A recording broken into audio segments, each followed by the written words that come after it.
بسم الله الرحمن الرحيم. السلام عليكم ورحمة الله وبركاته.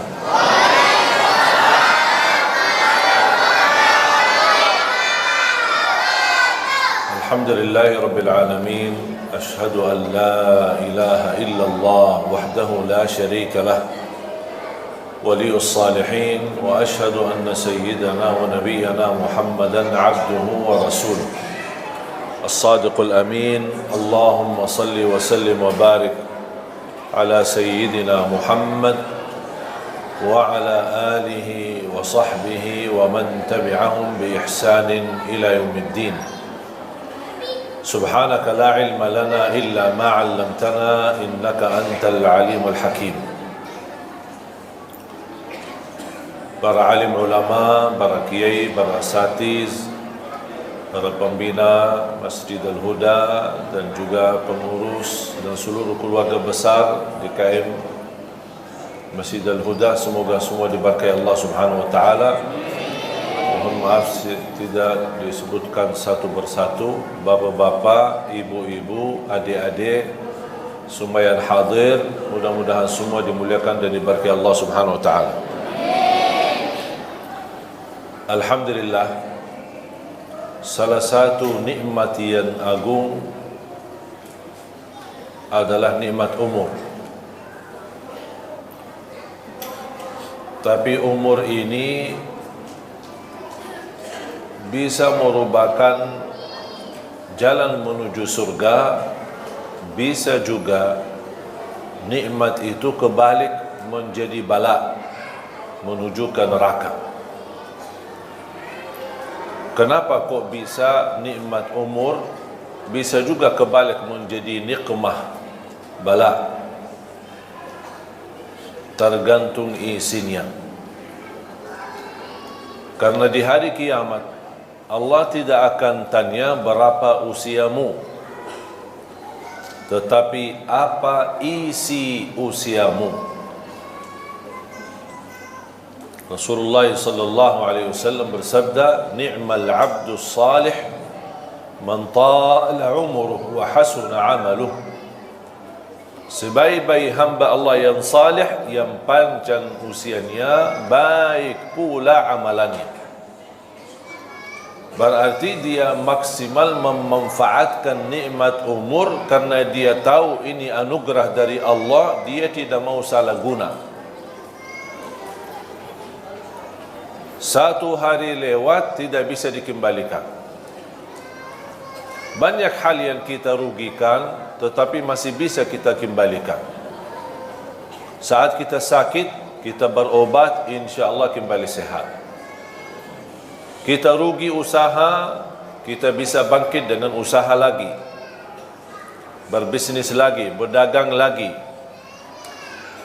Bahkan dalam kehidupan rumah tangga, orang bisa menikah, gagal satu, gagal yang kedua kali, gagal yang ketiga kali. Bisa juga sukses di kawinan yang keempat kalinya. Kita tidak tahu. Tapi maksud saya bisa diatasi persoalannya. Bukan berarti misal kalau kita nikah kemudian gagal, bukan berarti habis kehidupan. Kita masih bisa berkesempatan masing-masing mencari jodoh baru. Barangkali ada yang istri berharap suami bertanggung jawab, mungkin suami yang pertama tidak bertanggung jawab, jodohnya sampai di sini, mereka pisah, bukan berarti kehidupannya sudah habis, dia masih bisa berusaha lagi. Intinya, apapun yang kita rugikan, bisa kita usaha untuk dikembalikan menjadi lebih baik. Kecuali satu, tidak bisa dikembalikan. Umur dan usia kalau sudah berlalu tidak bisa dikembalikan. 1 jam berlalu tidak bisa dikembalikan. Dan Islam mengajarkan kita tidak boleh memfikirkan masa lalunya, apalagi hal-hal yang buruk, membuat kita lama-kelamaan putus asa. Kalau hal yang lama yang kita lakukan, contoh dosa maksiat, Kalau kita ingat terus dosa maksiat tersebut, syaitan mengambil kesempatan untuk membuat kita putus asa dari rahmat Allah. Kita sudah niat taubat, tapi syaitan membuat kita ingat, apaan kok mau taubat enak-enak, sudah berlaku macam-macam. Gitu datang syaitan, membuat kita, ya betul, saya malu sama Allah. Taubat, dosa lagi, taubat, dosa lagi, taubat, dosa lagi. Sambil datang syaitan, ngapain kok taubat-taubat tak jelas, membuat kita putus asa.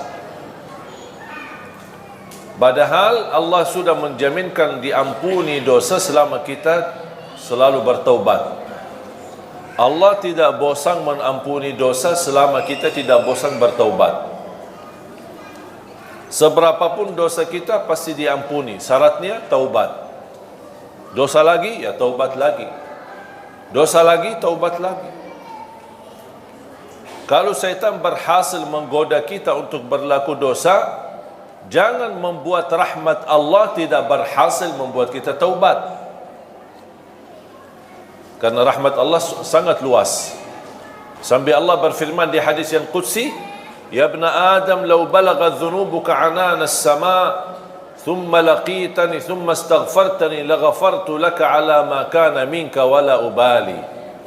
Anak Adam, kalau dosa-dosamu, ini satu orang, dosa-dosamu sampai ke lapisan langit, saking banyaknya, sampai ke lapisan langit, tetapi kamu selalu beristighfar, aku akan ampuni semuanya dan aku tidak peduli berapa banyaknya, kata Allah. Allah tidak peduli berapa banyak dosa. Yang Allah pedulikan taubat kita, istighfar kita, memohon. Kalau Rasul saja, Nabi Muhammad sallallahu alaihi wasallam berhari istighfar sampai 100 kali, memohon ampun kepada Allah. Apalagi kita.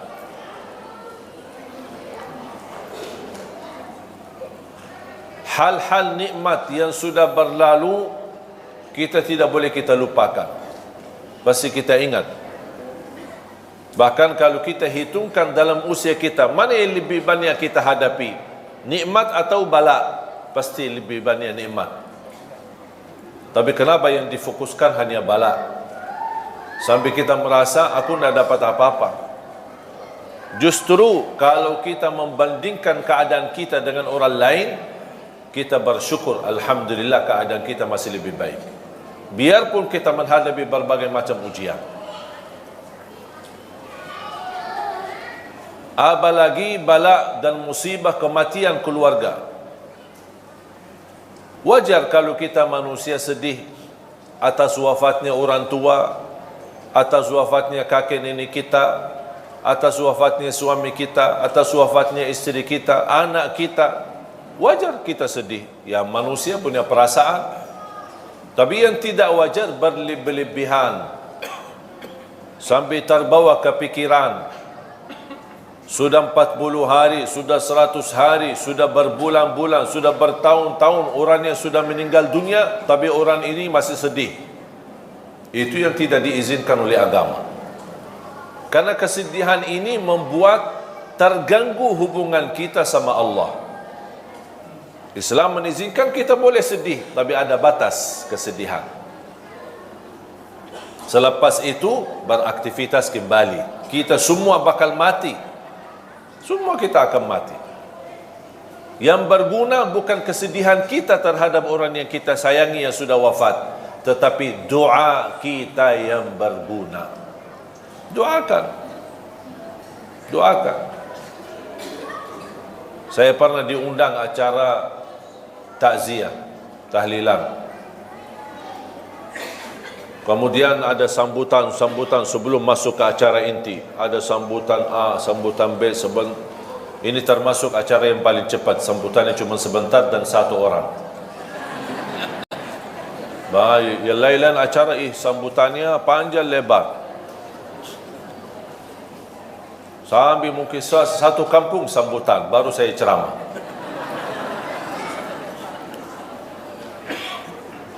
Pas saya diundang tuan rumah, ada seorang anak karena meninggal bapaknya, sambil dibawakan di layar, mereka dari keluarga kaya bawakan layar, foto-foto dan video masa-masa lalu, kesenangan mereka, makan bersama, umrah bersama, jalan-jalan bersama, naik kapal bersama, kemana laut, kemana, semua ditayangkan di acara. Sambil anak ni yang perempuan ini sambil cerita bagaimana ayahnya, bagaimana kasih sayangnya, sambil nangis. Saya fikir baru kemarin meninggal, ternyata sudah 1 tahun. Dan segitu sedihnya, nangisnya. Itu yang namanya berlebihan. Bukan masalah acaranya, kesedihan itu tidak boleh, karena bisa menjadi tanda kita tidak menerima takdir Allah. Dan syaitan mengambil kesempatan masuk di situ. Coba, apa salah ayahmu sampai dicabut nyawanya, padahal ayah kamu kan baik? Begitu bisikan syaitan, membuat kita kefikiran. Padahal kita tahu kematian itu hakul yakin, semua bakal mati. Kalau ada yang boleh kekal, itu Nabi Muhammad sallallahu alaihi wasallam. Karena di saat sakaratul maut, Allah tawarkan melalui malaikatul maut, mau kekal di dunia atau mau ambil wafat, pilih yang mana? Rasulullah SAW, karena sudah selesai tugasnya, sudah selesai dakwahnya, sudah sempurnakan agamanya, dia tidak mau milih hidup, malah dia justru berkata, Ar-Rafiq al-A'la, Ar-Rafiq al-A'la, saya ingin bertemu Allah. Sudah buat apa lagi saya hidup di dunia ini? Makanya Rasulullah SAW bersabda, Man ahabba liqa' Allah, ahabba Allahu liqa'ah. Barang siapa yang mencintai bertemu Allah, Allah juga cinta dan sayang bertemu dengan kita. Tapi ada orang, na'udzubillah, pas menghadapi sakaratul maut, dia tidak mau bertemu Allah karena perilakunya. Makanya kita harus berbaik sangka, harus bersenang. Kapan tiba saatnya, kita tunjukkan perasaan kebahagiaan, kesenangan. Itu kematian bukan berarti kita akan menghadapi keburukan. Justru yang membuat kita senang menghadapi kematian, karena selepas kematian kita akan bertemu sama Allah. Bahagia enggak? Ya seharusnya bahagia. Kita disuruh bertemu sama orang terkenal, atau sama orang pejabat besar, atau sama orang presiden. Masa kita tidak senang? Sama Allah aja kita merasa takut. Segala sesuatu yang kita takuti, kita tidak berani menghadapi. Binatang yang membahayakan apa, atau ada seorang preman yang mengganggu kita dan orang zalim, kita melewati jalannya aja kita tidak berani, takut. Segala sesuatu yang kita takuti pasti akan kita melarikan diri dari apa yang kita takuti. Kecuali satu, kalau kita semakin takut pasti akan semakin dekat. Siapa? Allah. Tak ada orang mukmin yang takut sama Allah tapi dia kabur. Mau kabur ke mana? Mau ke mana lari? Tak ada yang bisa tolong selain Allah. Makanya semakin kita takut, justru semakin kita cinta, semakin kita dekat sama Allah. Bukan takut dihukum, tapi kita merasa ada rasa takut karena belum mampu menyempurnakan hak Allah. Ini yang membuat kita semakin enak, semakin dekat, semakin senang, semakin suka beribadah, semakin suka berzikir. Karena hubungan kita sama Allah tidak boleh terlepas dari 3 hal. Rasa harap, rasa takut, dan di atas ini semua adalah rasa cinta. Jadi bukan yang membuat kita mau beribadah karena kita mengharapkan saja, tapi yang membuat kita terdorong beribadah karena saya cinta. Masalah harapan itu belakangan, tahap yang kedua. Yang membuat saya takut, menjauh dari dosa dan maksiat, menjauh dari durhaka sama orang tua, menjauh dari hasud, menjauh dari dengki, menjauh dari sifat sombong dan dosa-dosa yang lain. Apa yang membuat? Bukan karena dilarang dan saya takut melanggar larangan Allah. Yang membuat saya takut tidak berbuat dosa maksiat karena saya cinta sama Allah. Akhirnya kalau kita semakin cinta sama Allah, nikmat, harapan dan ketakutan akan semakin sempurna. Karena Allah tidak mau juga kita takut sampai putus asa. Takut dihukum, takut karena dosa maksiatnya terlalu banyak, menzalimi orang macam-macam. Jadi rasa takut semestinya membuat kita semakin dekat sama Allah. Sampai Rasulullah SAW bersabda, Inni la atqakum lillah wa akhsyakum lah. Aku yang paling bertakwa kepada Allah, kata Rasul, dan aku yang paling takut kepada Allah. Bapak Ibu jamaah sekalian dimuliakan Allah SWT, kembali lagi, yang mendorong kita saat beribadah tidak boleh terlepas dari 3 poin atau 3 hal. Harap. Apa yang kita harapkan dari Allah? Ridha. Kita harap Allah ridha. Kalau Allah ridha sama kita, beres, sudah selesai, tidak ada masalah. Kalau Allah ridha, berarti ibadah pasti diterima. Kalau Allah ridha, kekurangan pasti dimaafkan. Kalau Allah ridha, dosa pun Allah akan tutupi, karena Allah sudah ridha. Ada rasa takut, bukan takut dihukum, tetapi kita takut semakin beribadah, tapi ada rasa takut, jangan-jangan Allah tidak mau terima amal ibadah saya. Oh, barangkali ibadah saya belum baik, barangkali belum ikhlas, barangkali belum sempurna, ada kekurangan khusyuk. Saya kadang-kadang suka berzikir, tapi lebih banyak suka malas. Ini muncul rasa takut. Takut kekurangan ibadahnya, tidak sesuai dengan perintah, tidak sesuai dengan ajaran agama, tidak sesuai untuk meniru Nabi Muhammad sallallahu alaihi wasallam.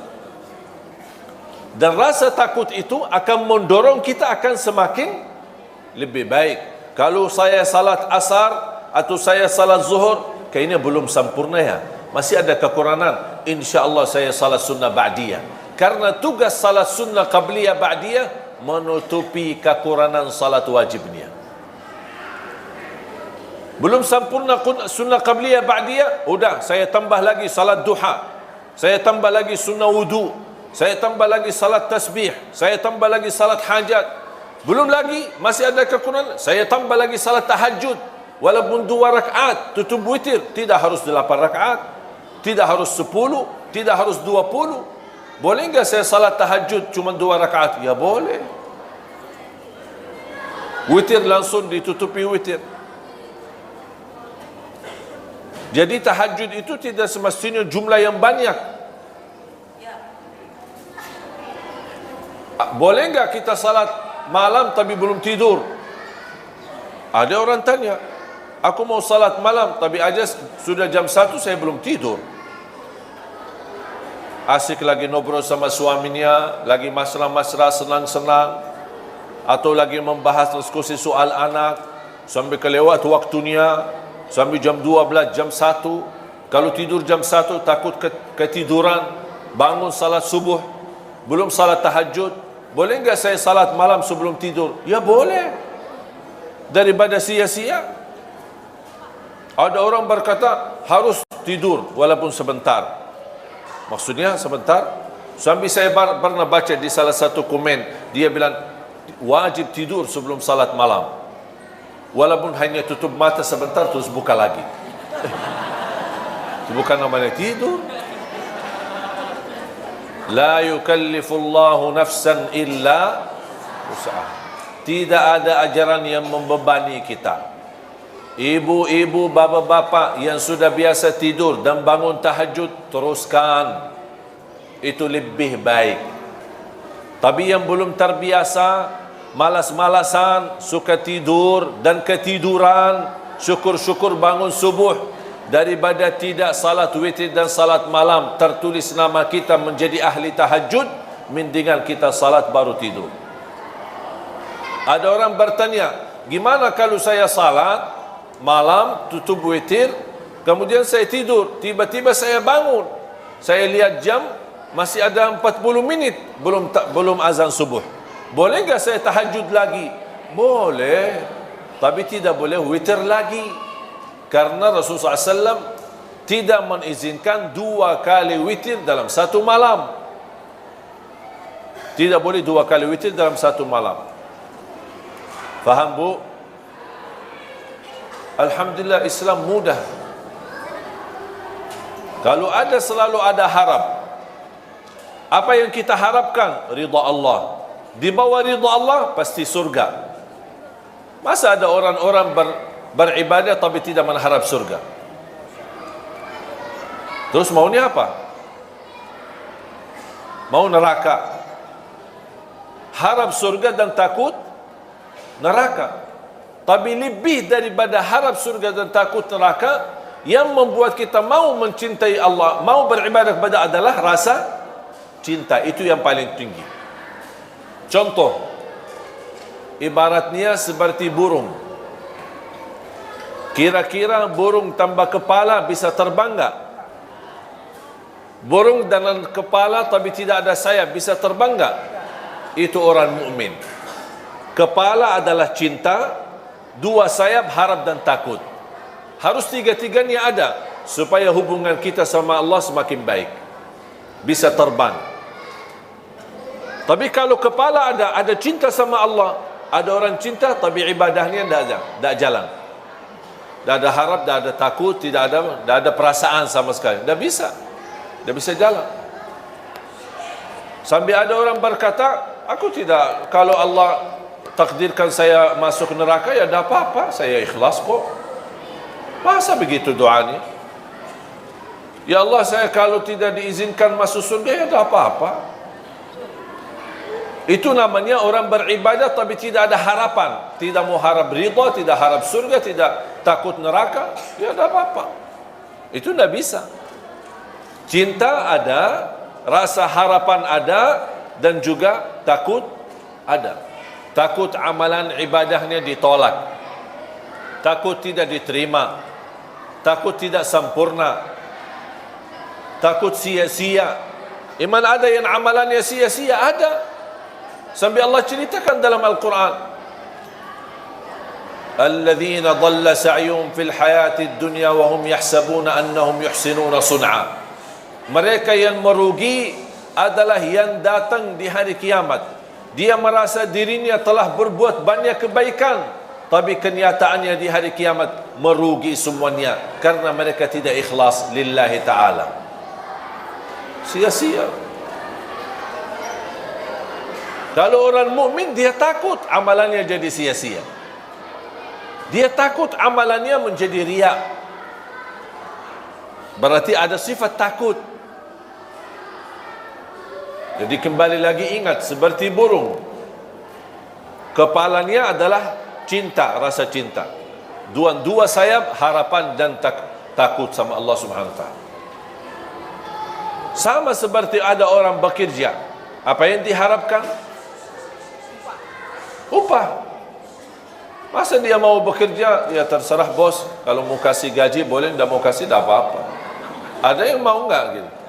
Tidak ada yang mau. Kalau dipotong aja pasti dia ngamuk. Pak, kenapa dipotong gaji saya? Oh, karena sudah 3 kali telat, karena denda, karena hukuman. Allah juga Maha Adil. Yang berlaku kita sama manusia berlaku sama Allah Subhanahu wa ta'ala. Dan Allah Subhanahu wa ta'ala walaupun Maha Adil, Allah lebih banyak menjalankan kasih sayangnya kepada kita daripada keadilannya. Contoh, A'udzu billahi minasy syaithanir rajim. Bismillahirrahmanirrahim. ولو يؤاخذ الله الناس بما كسبوا ما ترك على ظهرها من دابة ولكن يؤخرهم إلى أجل مسمى فإذا جاء أجلهم فإن الله كان بعباده بصيرا. Surah Fatir, surah 35 ayat 45. sekiranya Allah menghukumkan manusia atas setiap salah, niscaya tidak ada makhluk yang mampu hidup di muka bumi. Itu namanya adil. Karena sistem adil, yang salah wajib apa? Yang salah wajib dihukum. Kalau orang salah kemudian kena hukuman, itu namanya adil? Tidak. Yang tidak adil, kalau ada salah tapi tidak ada hukuman, itu namanya tidak adil. Menurut ayat ini, surah 35 ayat 45, sekiranya Allah berkenan menjalankan keadilannya terhadap perilaku manusia, setiap salah, setiap dosa kena hukuman Allah. Contoh, dosa mata, dicabut nikmat mata, hukuman. Dosa tangan, dicabut nikmat tangan. Ketiduran salat subuh, bertambah bau badan kita. Ada dosa lagi, dosa riba, dosa apa saja, ada kena hukuman. Menurut ayat ini, kalau Allah berkenan menghukum manusia setiap dosa dan maksiatnya, niscaya tidak ada makhluk, jangankan manusia, tidak ada makhluk termasuk binatang, tidak ada makhluk yang mampu hidup di muka bumi. Kenapa? Karena habis dihukum Allah. Sudah habis. Tetapi Allah subhanahu wa ta'ala menunda sampai di hari pembalasan, tidak dihukum. Bayangkan aja, kalau setiap dosa bau badan kita, dosa lagi tambah keras bau badan kita, dosa lagi bertambah keras bau badan kita, kira-kira berani enggak keluar rumah? Langsung ditandain orang, bau ya, dosanya banyak. Langsung ditandain orang. Malu kita sama orang. Makanya tanda sesuatu salah atau dosa apa? Ada dua tanda. Kadang-kadang ada orang melakukan sesuatu, tapi dia berkata, tidak apa-apa. Mau nggak tahu ini salah atau tidak? Lihat dua hal. Pertama, ada nggak sesuatu di hati tidak enak? Kalau muncul perasaan di hati tidak enak, berarti itu tidak benar. Tinggalkan saja. Jangan kesana kemari cari fatwa. Majlis ulama, kiai, ustaz. Kalau sudah muncul perasaan di hati tidak enak, jauhkan. Kalau bukan haram, berarti syubhat. Syubhat. Hati-hati dari syubhat. Islam mengajarkan hal-hal yang tidak jelas pun kita jauhi, apalagi kalau sudah jelas haram. Tanda yang kedua, kalau kita melakukan hal tersebut, kita malu dilihat orang. Faham bu? Saya ulang lagi. Tanda yang pertama, apa yang kita lakukan atau ada yang mau melakukan sesuatu, kalau muncul perasaan di hati tidak enak, berarti jangan dilakukan. Walaupun ada kiai, ustaz bilang boleh. Tanya diri, jangan tanya ustaz. Tanya hati. Kalau hatinya tidak enak, itu fitrah.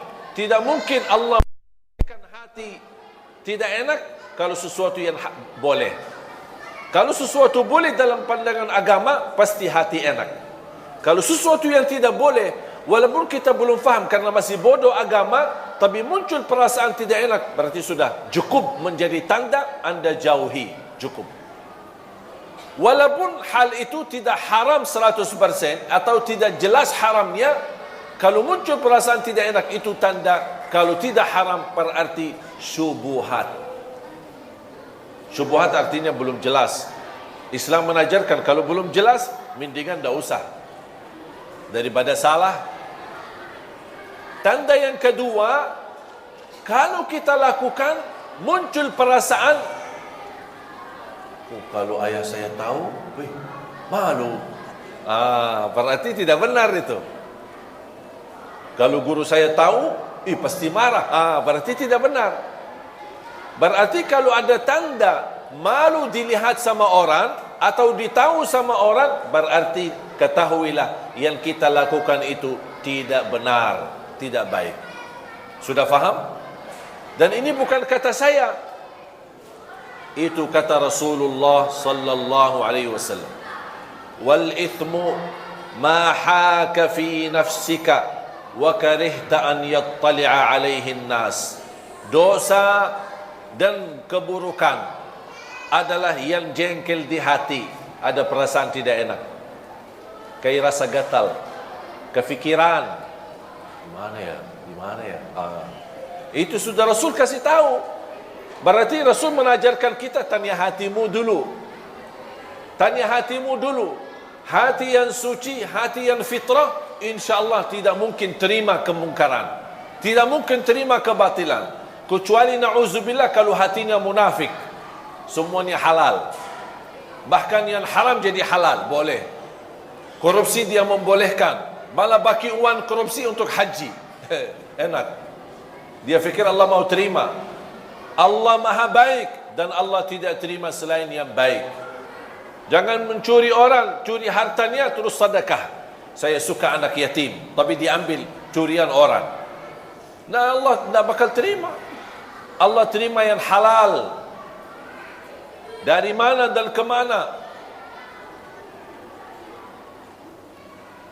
Makanya kita ingat, kembali kepada fitrah dan hati kita yang suci. Apapun yang jengkel di hati atau kita malu dilihat dan ditahu sama orang, berarti sudah menjadi tanda cukup buat kita tidak melakukan hal tersebut. Bapak Ibu jamaah sekalian dimuliakan Allah Subhanahu wa taala. Manfaatkan usiamu. Allah sendiri bersumpah dalam Al-Quran, wal 'asr innal insana lafi khusr illa alladhina amanu wa 'amilus salihat wa tawasaw bil haqq wa tawasaw bis sabr. Demi masa, demi waktu, apapun di dalam Al-Quran, kalau Allah berani bersumpah, itu berarti tanda sesuatu kemuliaan di belakang sumpah itu. Ada sesuatu kemuliaan di belakang sumpahan Allah Subhanahu wa taala. Allah ingin menyampaikan kepada kita, demi masa, demi waktu, berarti waktu dan masa itu berharga bagi Allah Subhanahu wa taala. Allah boleh bersumpah dengan apa saja, tapi kita manusia tidak diizinkan bersumpah kepada selain nama Allah. Demi Allah, wallahi, lillahi. Tapi kalau Allah bersumpah banyak, wasyamsi wa duhaha wal qamari idza talaha wad duha wat tini waz zaitun wal fajr was samai wat tariq was samai dzatil buruj. Ini semua namanya sumpah. Dan Allah berhak bersumpah dengan apa saja, termasuk wal asr. Allah bersumpah dengan demi masa, demi waktu. Gara-gara waktu dan masa, banyak manusia bakal merugi, kata Allah. Kenapa merugi? Karena dia tidak memanfaatkan waktu itu. Termasuk waktu adalah umur. Makanya sebaik-baik hamba, yang panjang usianya baik pula amalannya. Sebaliknya seburuk-buruk hamba, yang panjang usianya tapi buruk amalannya.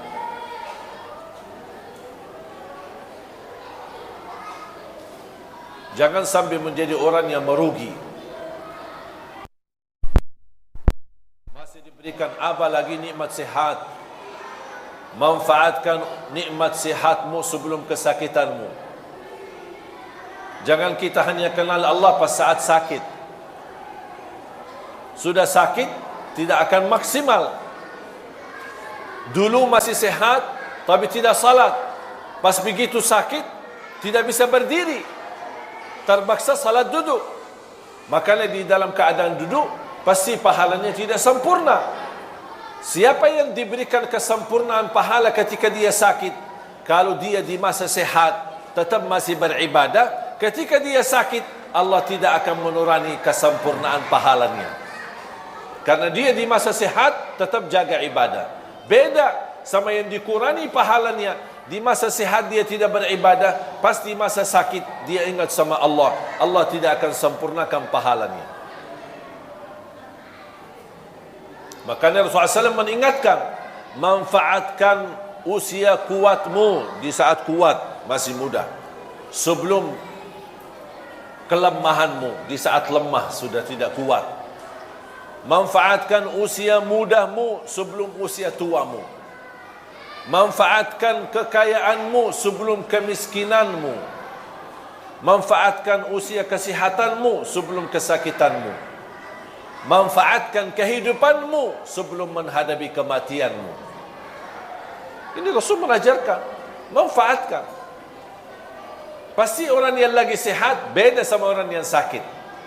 Yang sihat kan masih bisa beraktivitas, ikut bantu panitia, ikut masjid, bisa bola balik ke masjid. Kalau yang sakit, tidak setiap waktu bisa ke masjid. Makanya Rasul mengajarkan, manfaatkan nikmat sihatmu. Di usia muda tidak mungkin sama dengan usia tua. Aktivitasnya pasti berkurang, apalagi sudah pensiun. Apa sih, mau kemana sih? Dah ada, diam di rumah, sambil ribut-ribut di rumah, sambil semua keluarga besar merasa terganggu. Pak, dah ada kerjaan ya? Oh, lagi dah ada kerjaan, sudah pensiun.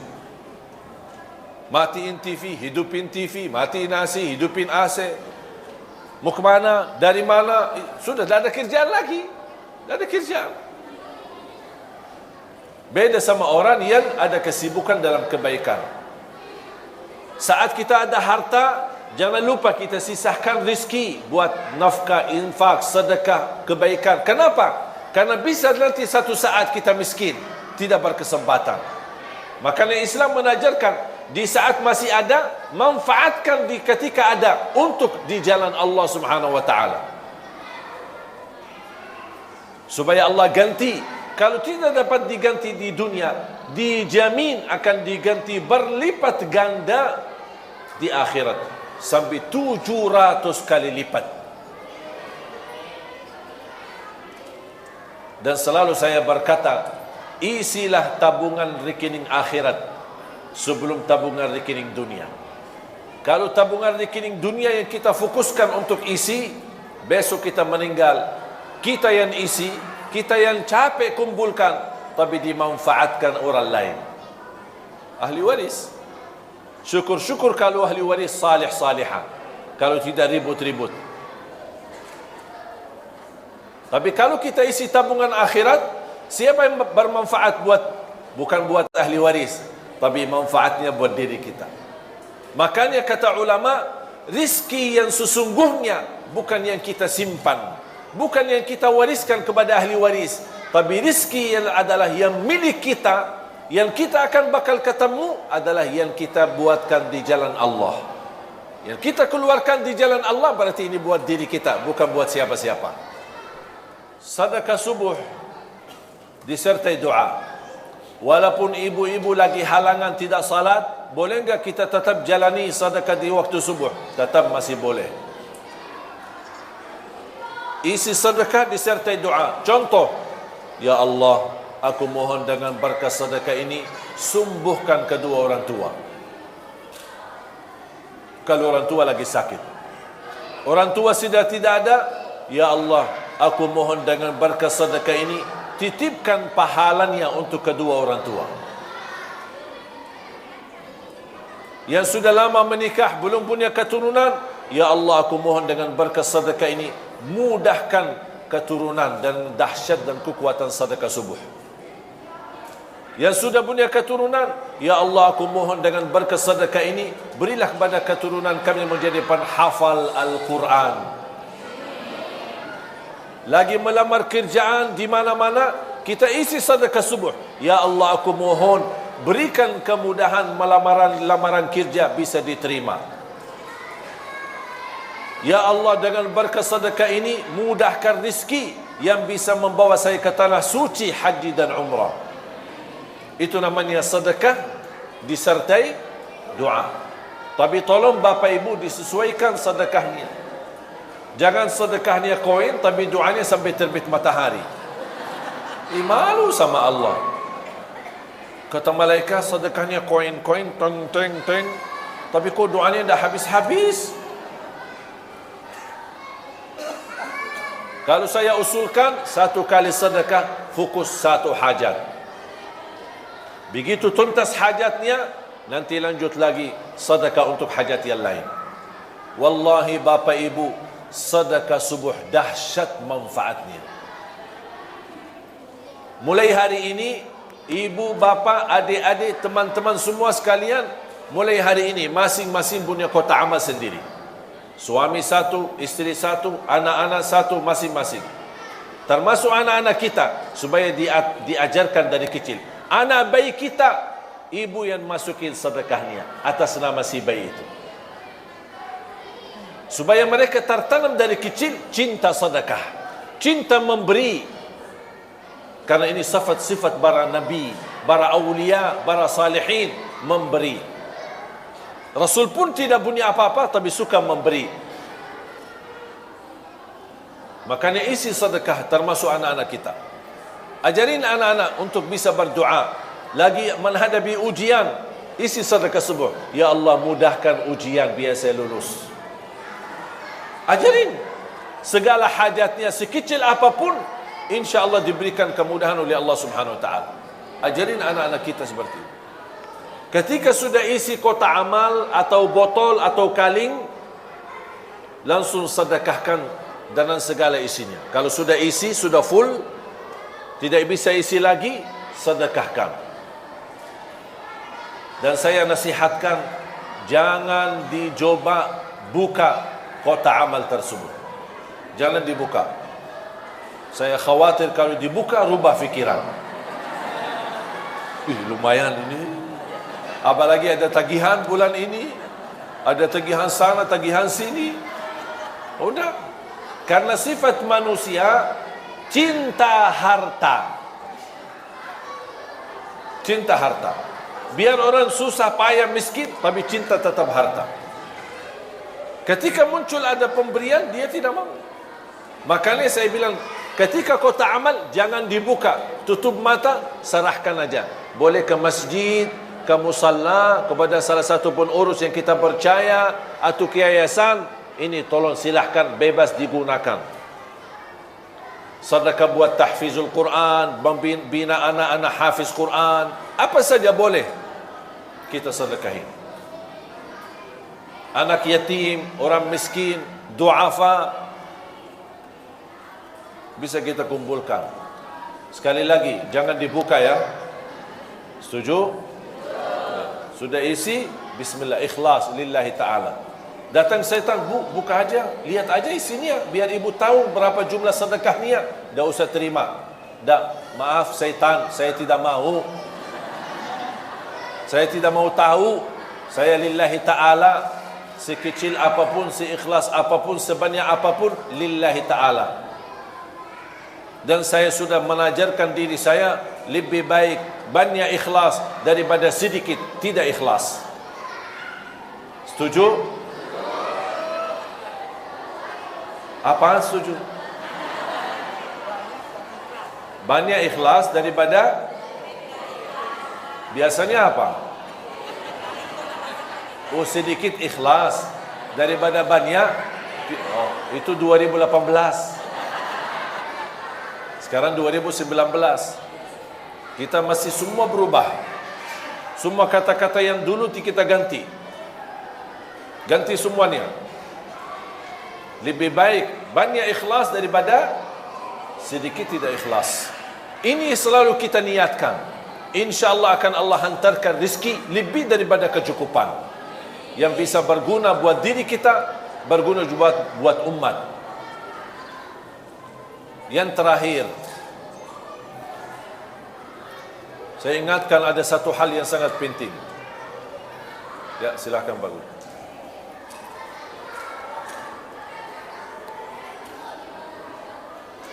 Hati-hati daripada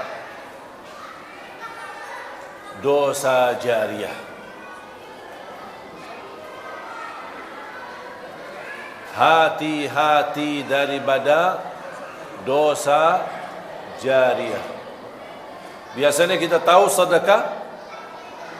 sedekah jariah atau amal jariah. Kok ada dosa jariah? Ada. Dan ini dosa jariah muncul saat ini gara-gara HP. Kalau sudah terlanjur kita melihat di isi HP kita atau grup-grup yang menerimkan macam-macam yang baik maupun buruk, atau isinya dosa, atau filem-filem yang tidak baik, sudah terlanjur kita melihatnya, itu sudah dosa buat diri sendiri. Tetapi hati-hati, jangan di-share. Jangan di-share. Rasanya gampang, tinggal masukin ke grup sebelah. Terima dari grup A, dimasukin ke grup B. Tapi kalau sudah masuk ke grup B, akan disebarkan kemana-mana. Itulah yang akan kita bawa dosanya sampai hari kiamat. Kita mati, tapi buku amal belum tertutup, karena ada isi dosa-dosa terus. Yang kita harap, buku amal terbuka, supaya kebaikan yang terisi. Sedekah jariah kita, amal jariah kita, bukan dosa. Hati-hati jemaah sekalian. Kalau anda merasa malu menegur kemungkaran, ada orang kirimkan satu video atau satu rekaman atau satu tulisan, tapi kita malu menegur karena itu mungkar, dosa, tapi kita merasa malu. Kalau saya tegur, nanti aku baru belajar 2 hari ku jadi ustaz. Langsung diolah-olah sama orang. Kalau kita malu menegur mereka, mengingkari kemungkaran, sudah terlanjur kita lihat, jangan di-share ke orang lain. Walaupun itu satu orang. Bayangkan kalau satu orang ke satu orang ke satu orang, dari grup ke grup ke grup, bisa merebarkan banyak. Bisa jutaan orang dalam usia, bahkan dalam habis kematian kita. Itulah yang akan kita tanggung dosanya sampai hari kiamat. Na'udzubillah. Makanya hati-hati. Dan ini bukan kata saya, tapi kata Rasulullah sallallahu alaihi wasallam, "Man sanna fil Islami sunnatan hasanah, falahu ajruha wa ajru man 'amila biha ila yaumil qiyamah." Barang siapa yang menghidupkan sesuatu kebaikan atau share sesuatu kebaikan, dia akan mendapatkan pahalanya, dan semua yang mengamalkan kebaikan tersebut, dia akan sama juga mengikut dapat pahalanya sampai hari kiamat. Dan barang siapa yang menghidupkan keburukan atau menyebarkan keburukan sampai dia mati, akan keburukan itu masih jalan, akan dia dapat dosanya sampai hari kiamat. Na'udzubillah min zalik. Hati-hati. Makanya HP ini alat mubah, bisa jadi halal, bisa jadi haram, tapi dia alat mubah. Maksudnya apa mubah? Tidak ada pahala, tidak ada dosa. Itu mubah. TV mubah atau haram? Mubah. Alat, semua alat itu namanya mubah. Mic, alat, semua itu namanya alat. Tergantung gunanya. Salah guna, dosa.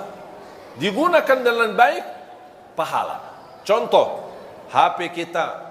Assalamualaikum, apa kabar ayah, apa kabar ibu, saya kangen sama kampung, saya belum bisa pulang karena lagi sibuk kerjaan. Itu namanya apa? Silaturrahim. Liwat apa? Liwat alat mubah, Allah berikan pahalanya. Ada orang telefon, caci maki orang, gibah, fitnah, sebarkan fitnah. Tahu enggak ini berita di Salabriti, salah satu ustaz katanya karena ini macam-macam, dia menipu jamaahnya, ini begitu. Sebarkan fitnah. Walaupun itu berita benar, itu termasuk menyebarkan fitnah. Apalagi kalau berita itu tidak benar. Kalau berita benar, tidak boleh kita share, menyebarkan fitnah. Apalagi kalau berita itu hoax, tidak benar. Hati-hati jamaah sekalian. Sekarang semua serba, terima video, apapun isinya langsung di-share. Bahkan ada satu orang saya pernah perhatikan, dia terima, dia belum lihat, langsung copy share, copy share, copy share. Saya bilang, kamu sudah lihat enggak? Belum. Terus kenapa kamu dah lihat? Belum sempat. Oh, sempat share aja. Tapi kan barangkali ada isinya tak baik. Oh ya, gitu ya. Jangan terlalu gampang. HP ini bahaya. Daripada menjadi kebaikan menuju ridha Allah dan surga, menjadi jembatan menuju surga, jalan-jalan menjadi hambatan untuk menuju surga. Sekarang di mana-mana di masjid-masjid sudah ada gambar tulisan, mohon jamaah yang membawa HP mohon nonaktifkan. Betul kan? Kalau ada orang buta huruf dah bisa baca, ada gambar HP X supaya bapa ini lihat. Oh, barangkali bapa itu buta, tak bisa lihat, buta. Imam, stau, i'tadilu, luruskan saf, rapatkan saf, mohon jamaah yang membawa HP nonaktifkan. Betul kan? Tulisan ada, gambar ada, imam pun mengumumkan. Allah, masih bunyi, masih bunyi. Terus maunya apa?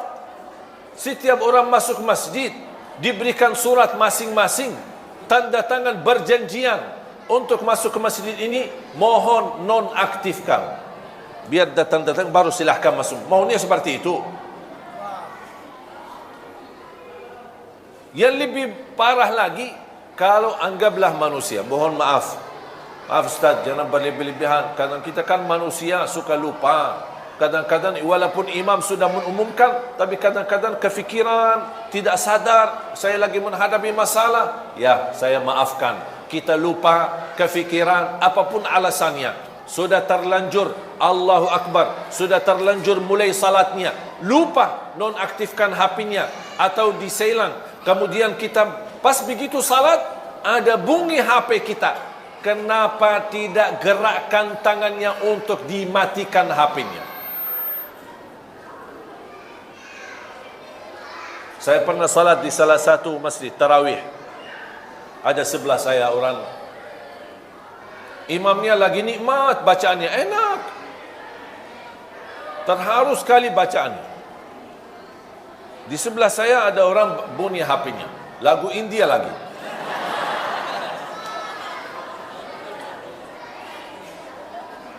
Alhamdulillah tidak bunyi lama, sebentar yang ini terus mati.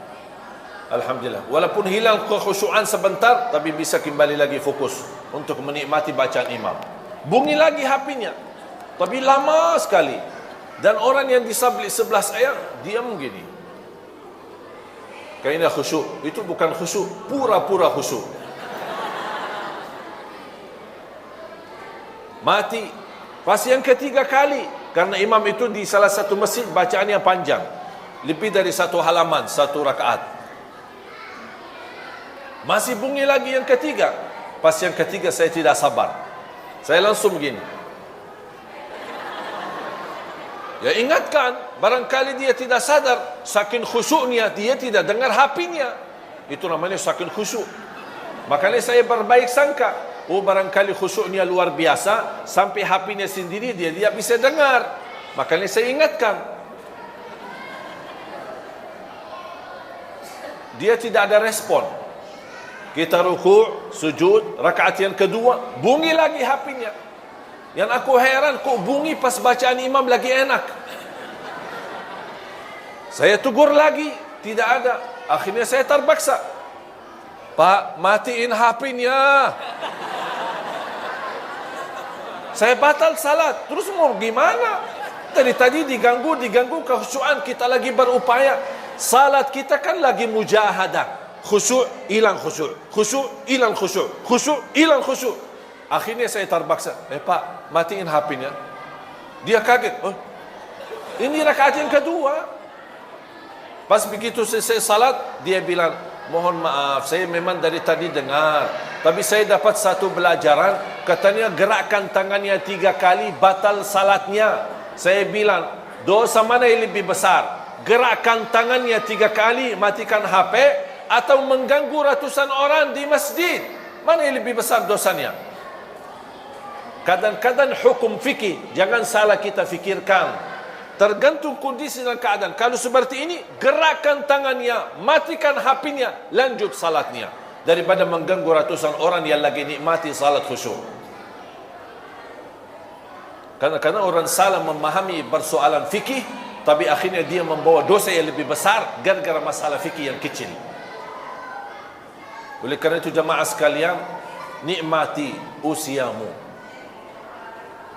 Kalau kita terlanjur dosa, ingat, alhamdulillah masih dibukakan kesempatan bertaubat. Dosa lagi, taubat. Dosa lagi, taubat. Dan selalu kita memohon ampun kepada Allah Subhanahu wa taala. Semoga semua diampuni dosanya, disucikan hatinya, dibersihkan jiwanya, diberikan kemudahan dalam segala urusannya. Ya Allah, atas izinmu kami sama-sama berkumpul di masjid ini. Berilah kepada kami kemuliaan, sama-sama bertemu kembali di dalam surga-Mu ya Allah, bersama Nabi Muhammad sallallahu alaihi wasallam. Ya Allah, berikan kepada kami kemudahan bisa ke tanah suci, haji dan umrah dan ziarah Nabi Muhammad sallallahu alaihi wasallam. Birahmatika ya arhamar rahimin. اغفر لنا وللمسلمين والمسلمات والمؤمنين والمؤمنات الأحياء منهم والأموات. Ya Allah, rapatkan saf kami, satukan hati kami, rapatkan saf para ulama-ulama kami, para kiai kami, para habaib kami, agar mereka mampu bersatu membina umat ini agar menuju ridha-Mu ya Allah, untuk menjadikan Indonesia baldatun tayyibatun wa rabbun ghafur. Birahmatika ya arhamar rahimin. Rabbana atina fid dunya hasanah wa fil akhirati hasanah wa qina adzaban nar. Walhamdulillahi rabbil alamin.